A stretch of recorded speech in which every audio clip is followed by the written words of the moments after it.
શંકાસ્પદ હિલચાલના પગલે સ્થાનિકોએ બાંગ્લાદેશીને ઝડપ્યો। બાંગ્લાદેશી યુવકના મોબાઈલમાંથી શંકાસ્પદ લખાણ મળ્યું।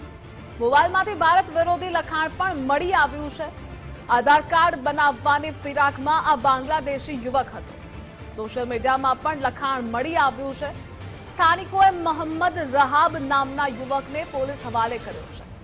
એસઓજી પોલીસે યુવકની અટકાયત કરી પૂછપરછ હાથ ધરી। સોશિયલ મીડિયામાં કરેલી પોસ્ટને લઈ તપાસ શરૂ થઈ। સંવાદદાતા વિપુલ આપણી સાથે જોડાયેલા છે। વિપુલ, બાંગ્લાદેશી યુવકને લઈ શું વધુ માહિતી?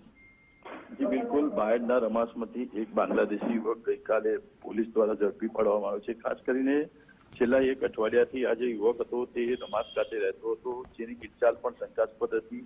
જેના આધારે ગામના યુવકોને શંકા જતા જે ગામના યુવકો હતા તેઓએ આજે યુવક હતો તેને બોલાવી પૂછપરછ કરી હતી। ત્યારે યુવક ત્યાંથી ભાગી છૂટ્યો હતો।